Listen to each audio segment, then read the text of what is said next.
Hola y bienvenido a Learn Spanish in SpanishDict.com. I'm Paralee Whitmire and I'm your teacher.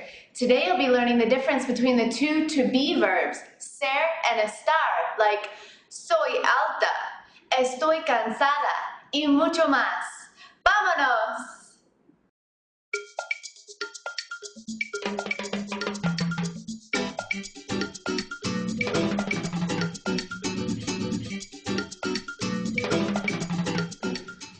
Time and time again, I've had Spanish language learners ask me, what's the difference between ser and estar?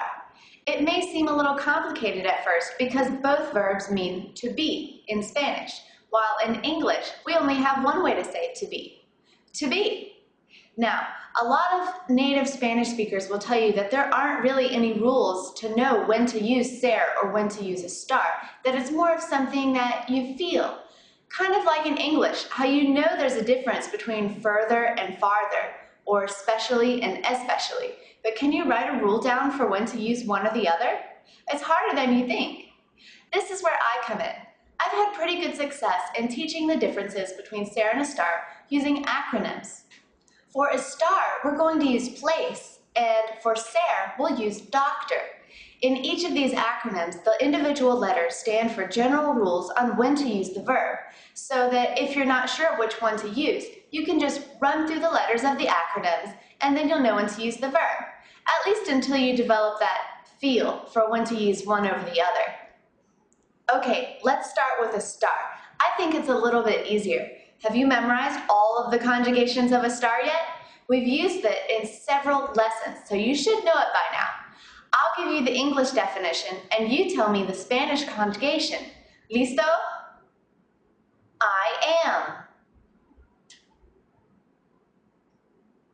Estoy.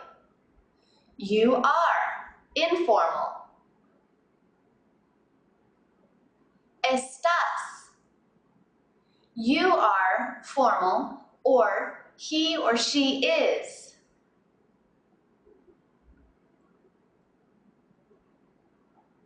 Está. We are. Estamos. You are plural and informal. And remember, you only use this one in Spain. Estáis. And last, you are plural and they are. Están.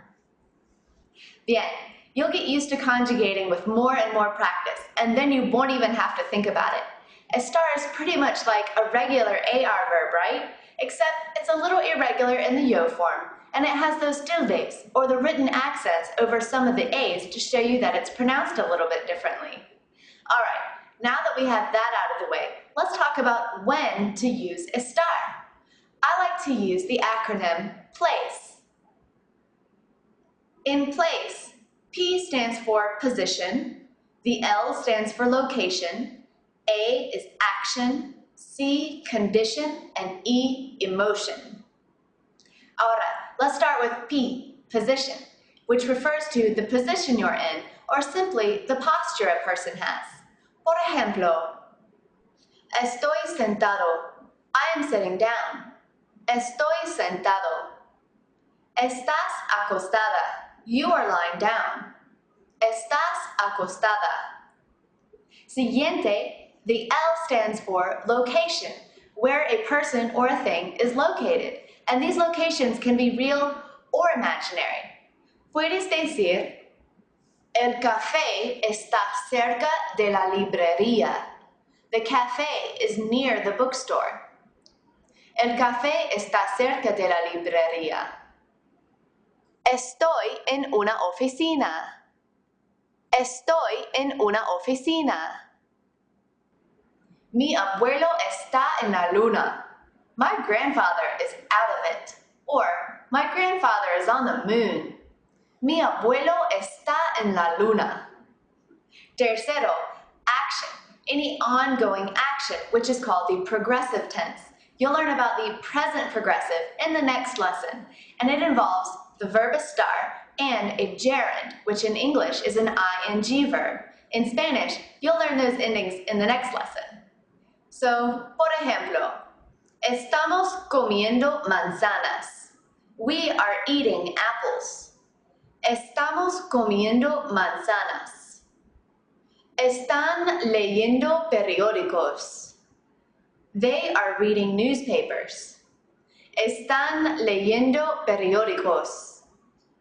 Cuarto, tenemos condition. Any temporary physical or mental condition falls under this category. You remember, when someone asks you, ¿Cómo estás? They want to know how you're feeling, right? That's your current condition. Estoy tan cansada. I am so tired. Estoy tan cansada. Ella está enferma hoy. She is sick today. Está enferma hoy. Y último, emotion. Emotion can fall under temporary mental condition as well, but this is more of the emotional part, right? So, to explain how you're feeling using estar, you do exactly what you would do when you answer the question, ¿Cómo estás? Again. Estoy preocupada. I'm worried. Estoy preocupada. Estamos contentos. We are happy. Estamos contentos. Okay, es todo para estar. Place, position, location, action, condition, and emotion. But if all of that is a little too much to remember, you can try a shorter acronym. LOCO. The LO stands for location, and the CO stands for condition. And pretty much all of the uses for place fall under LOCO as well. And I also have a little rhyme I like to teach for the uses of estar. How you feel and where you are, that is when you use estar.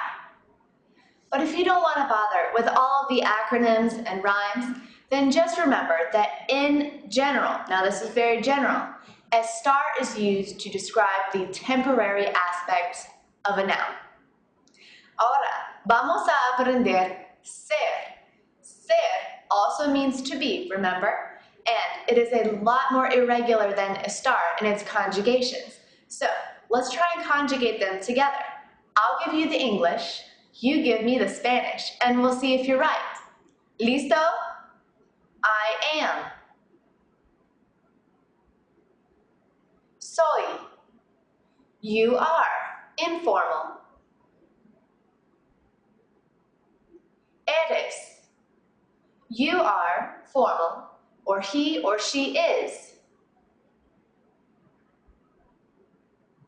Es. We are. Somos. You are, plural and informal, and only used in Spain. Sois. And finally, you are, formal and plural, or they are.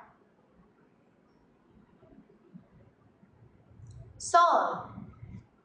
You should remember quite a few of the conjugations of ser from the lessons that we did on personal descriptions and origins. But when do you use this verb? I like to use doctor. Description, occupation, characteristics, time, origin, and relationship. Primero, we've already talked about personal descriptions, so this one should be easy for you. You can also describe yourself using your name, right? Jorge es guapo. Jorge is handsome. Jorge es guapo. Soy para Lee. I'm para Lee. Soy para Lee. Next, we have occupations, which is the job a person has. Por ejemplo, eres estudiante. You are a student. Eres estudiante. Soy profesora de español.